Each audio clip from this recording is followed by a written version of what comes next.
Hello. Do you like the Amazing Digital Circus? I don't. At some point I did though, actually. I didn't like it originally when it first came out because it looked too much like the kind of show that really entices people that are into things like Deltarune and Homestuck. Look, it even has a Tumblr sexy man archetype. As time went on though, for some odd reason, I actually decided to binge watch the whole show and give it a chance. I believe it was around the time of episode 5 being out for a month or two, and for some reason I actually had a lot of fun with the characters and the setting. Maybe it was me being a former fandom fanatic that was into watching theories on YouTube about indie games and such. Actually, I still think that the setting, being a digital world full of adventures, is like a great plot device for a serialized show. There are endless possibilities for cool settings and character development and memorable moments, and it's sort of like watching your favorite YouTube friend group play all kinds of games together in different videos. It's a great entryway for a kind of show that seems like a fun cartoon on the surface, but shows just a little bit of that subtlety and intelligent writing that it elevates itself into something more. Sort of like Smiling Friends did, and also some kid shows. So what exactly made me change my mind? And why did I flip-flop, again, my opinion on this show, and what could have been so drastic that made a former hater a hater born again?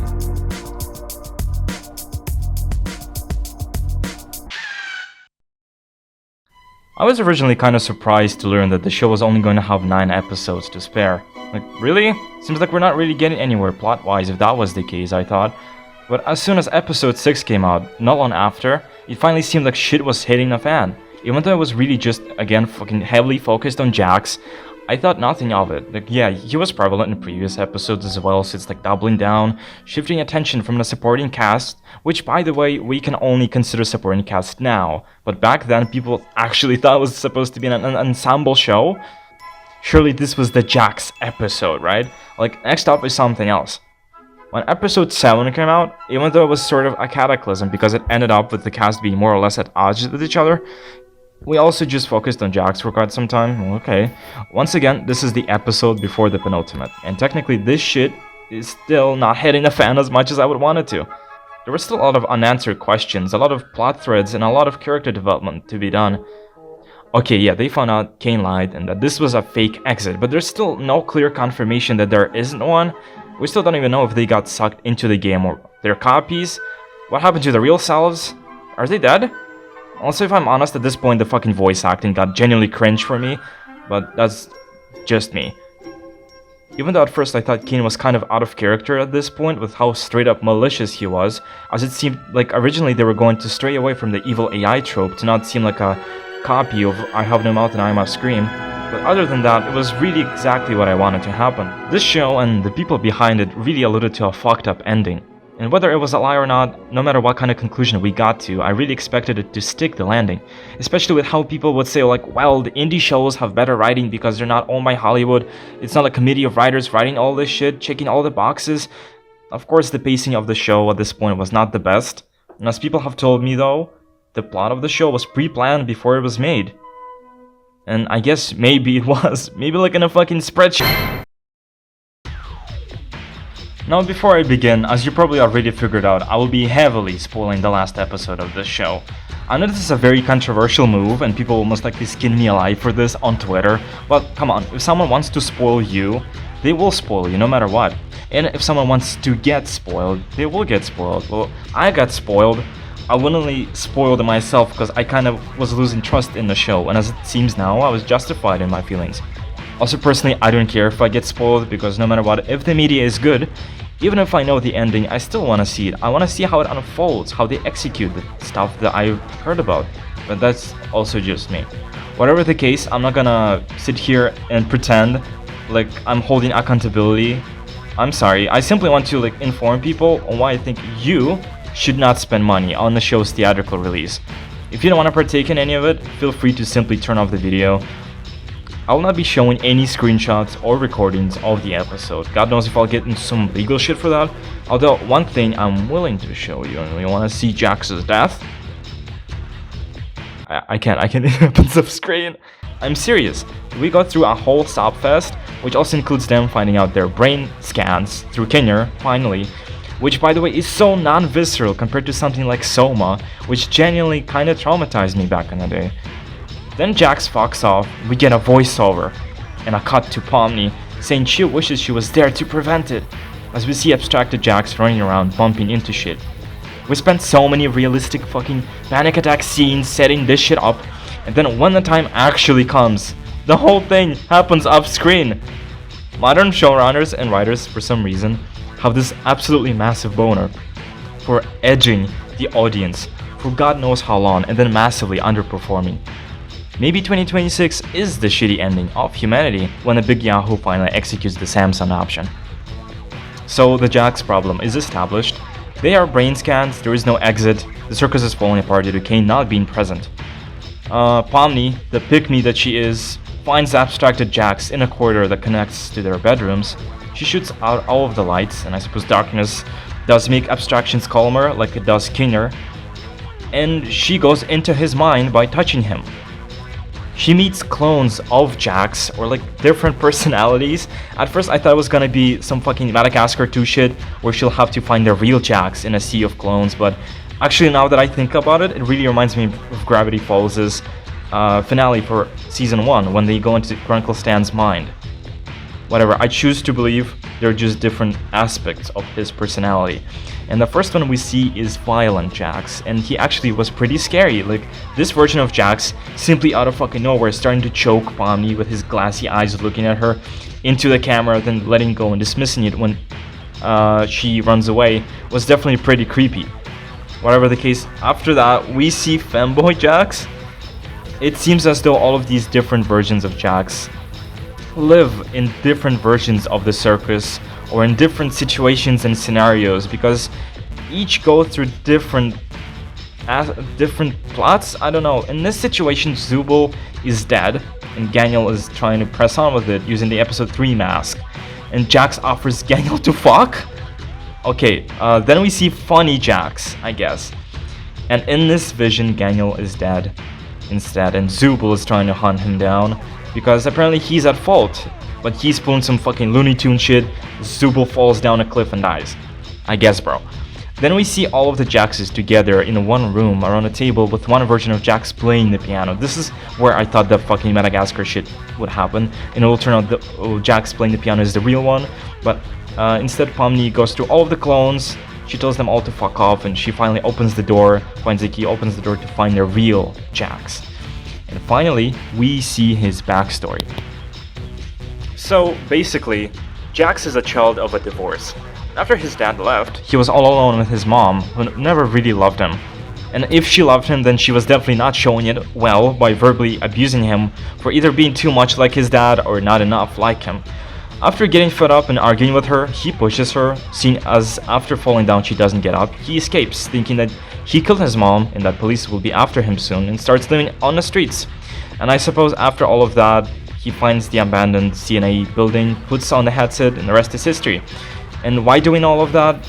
We learn all of that through a flashback of him talking to Ribbit in her room, finally opening up to someone. I guess he's just not really used to this kind of acceptance. So he pushes her away, he keeps pushing her away, to the point where she eventually abstracts, saying they're not friends, he lied about his backstory, etc, etc. So this is just fully on Jax. I remember people said that maybe Ribbit abused him, that's why he's like this, and no, he opened up to her, she accepted him, and he felt disgusted about it and pushed her away. He's a fucking asshole. Like, yeah, okay, being a child of a divorce, getting verbally abused is not an excuse for being a piece of shit like Jax is, okay? It doesn't excuse all of the shit that he has done. Like, ask Patrick Bateman.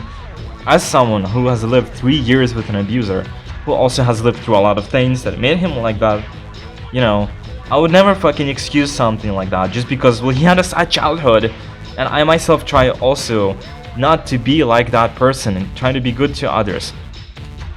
And, well, really, there's nothing more to it. So he opens up to a friend about something bad that he did. He pushes her away, bullies her. She dies, then does the same to his another friend. He dies. Then what Jax do afterwards? He fucking dies too. He abstracts. And it seems like it's voluntary, I don't know, I guess, which it's weird, since we've seen in episode 7 that Jax was actively choosing kinda to abstract in his dream. He accepts this fate instead of fighting it. Does that mean like it's like suicide? Or like what? So did Queenie kill herself despite her loving husband being in there? Like, oh boy. Pomni and Jax hug, and he accepts that he's never getting better. And he just gives up. So who is this for? Like, if you hate Jax, he's not held accountable for all of the shit that he has done to all of his friends, members of the circus. And if you like Jax, he fucking dies and becomes a lobotomized, I don't know, like a dog. Like I said, it's still not explained in the ending what exactly happens after you abstract. Is it reversible? There's not any additional lore or explanation to the whole process in the finale. Are they dead? Are they zombies? Jax becomes a lobotomized dog, who the gang later holds on a leash in a tent. After that, the rest of the cast finds Pomni, and everything's fine. It was hinted to before, okay, yes, foreshadowing, but now they learn how to conjure shit up out of thin air like Cain did. Even though it was established that they can't really do that as well as Cain does, they still fixed everything in one episode. The whole apocalyptic fucking event that was happening after Cain died and all of the code was failing. You know, the digital circus was just completely in fucking shambles. It's completely reversed in a span of like 30 or 40 minutes. Just because of the power of friendship, or I don't fucking know. Because they learned a new power immediately. They're now not stuck in this like digital hellish, glitchy landscape. It's just back to how it was in the beginning. Because they just learned how to conjure this fast, okay. And then we get a genuinely good scene with Cain though. He apparently didn't die, he went into the void that was shown us before in episode 1. And I mean, you can say that when you delete stuff on your computer, it doesn't get deleted, immediately goes into a space and then after some time it gets overwritten. That's not how it works if you delete some shit in like through your console though. Anyway, we see a lot of introspection from him. It's genuinely, like I said, a great scene. But are we gonna address the elephant in the room? Like, the reason Cain is here in the first place. We don't get any answers for that. Okay, yeah, Cain addresses the second AI. It doesn't get, like, any character though, it doesn't get anything. It's as good as Wilson from Castaway. It's like a glowing ball. He fucking throws it away saying, you know, he's better off without it, without the second AI inside him, that it made him glitchy. Now everything is fine. After that, he finds a door floating in the void and he tries to get to it. Once again, great scene. He breaks an invisible wall. He uses the same objects he first thought of when he was just a small AI, as we see in the first scene of episode 8. And he uses these objects as stairs. It's very kind of symbolic. And he climbs up, sort of like in Truman Show, and he goes through the door. And I guess he finds mind files of all the characters that have been in the circus. At first, because they show us a scene with Scratch, I thought he was about to fix all of the abstracted characters and fix everything, but I guess it was just a visual thing. I don't know. What else he finds is the names of all of the characters, their real names, and access to the internet. And after finding out what happens to all of the real versions of the characters, he comes back to the circus. This continues to be the most touching sequence of scenes, with him speaking with the moon before entering the circus, wary of all of the things he had done to the main cast, as the moon says that she loves him. And he points out that he did not program her to say that. So it's completely honest of her to say that. After coming back, just like I said, everything's back to normal. The cast is just sitting on a couch, everything's colorful, everything's fixed, except Jax, who's, like I said, a dog in a tent, fucking, you know, on a leash. Cain comes back. He apologizes for everything he had done. Eventually the cast forgives him, as he shows them what happened to their real selves, which he finds out through the access to the internet and their real names. They accept that they're not gonna leave the circus, and Cain offers to call them by their real names as well, but Pomni says that it will be pointless because there's not their real versions anymore, so let's just stick to the circus names. We get some closure at the end, though it's a bit too sweet kinda, not really what I expected. Well, they show us what happened to the real life versions of the characters. Pomni is still doing the urban exploration thing, but this time with friends. Ragatha finally burned bridges with her mom, but is still a horse rider farm girl and a successful real estate agent. Daniel is a popular digital artist. Zubul opened a bar for queer people, which Jax, who is now a delivery guy, is a seemingly frequent visitor of. I failed to mention that the scene with Ribbit actually kind of alludes to him being trans, so I guess this is a confirmation. Also, King and Queenie are still happily married with the daughter Swa Swa. At the end, we're shown all of their real-life versions due to pure chance coming to the same bus stop at the same time. And also a scene at the end credits where Zooble and Angle fight behind closed doors. Okay, this is all like good and all, but in addition to everything that I've said, let me quickly list out all the plot holes, or something I would consider plot holes. A lot of unanswered questions we didn't get answers to. Well, okay, why the brain scan files can't be backed up and restored? What abstraction is, if it's really irreversible? How does it progress in time? Why Kane's personality changed so drastically in such a short time that he completely forgot about making adventures even before removing the blue AI? What happens when smart NPCs are allowed to live for extended periods of time? What Kane was trying to do when Scratch abstracted? Why or how Kane survived so many years without abstracting? It's not like Kane gave him special treatment, doesn't seem like it. What did Kofma find that he thought was the exit? It's probably the same door that Pomni found and we see in the finale, but it would be nice to have some confirmation, you know? It'd be nice to know how many former guests abstracted due to Kane tampering with their minds versus how many abstracted from natural causes, and if Kane actually tampered with their minds at all in any major way. The third major location mentioned by Kane in the pilot, the carnival, was never visited during the show. Was there nothing interesting in there at all? How did Kane survive getting deleted? How were they able to learn conjuring so fast?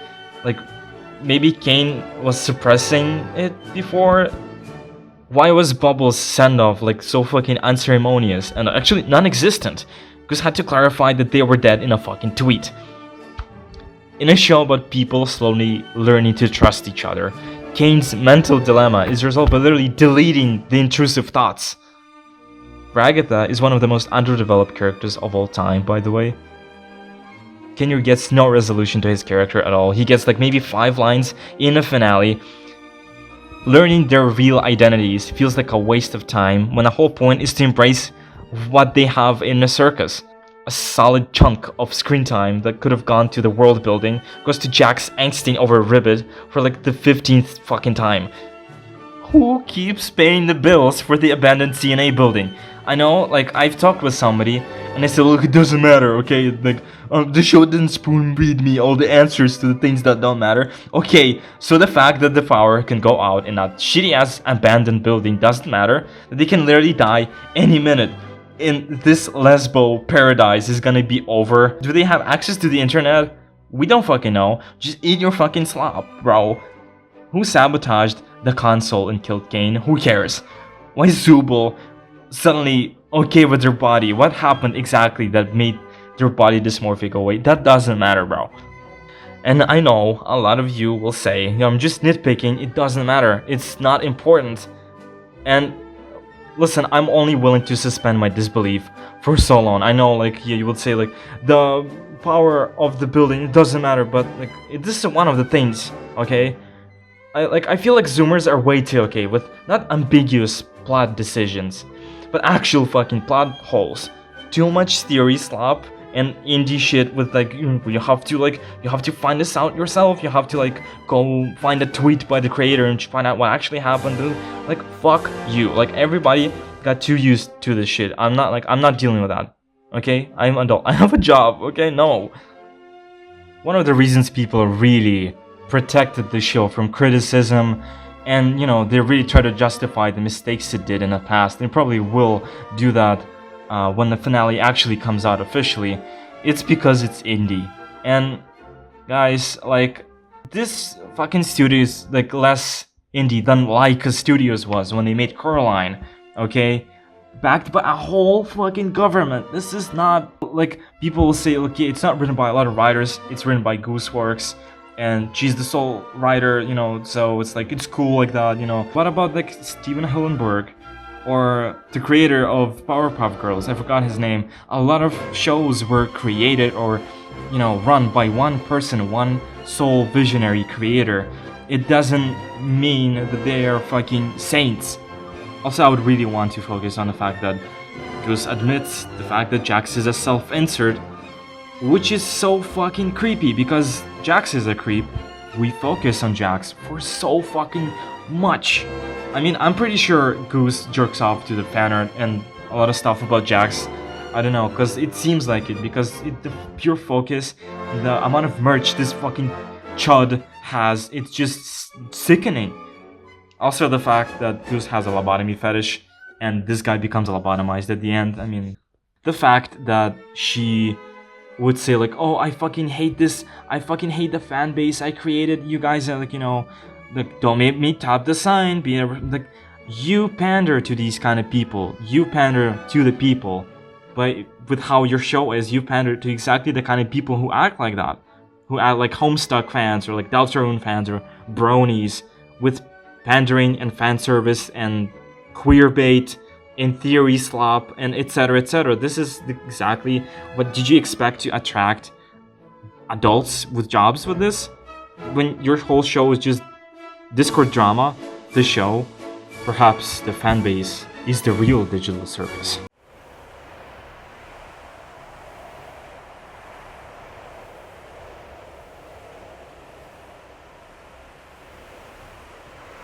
And that's about it. That's really all I would want to say about this ending.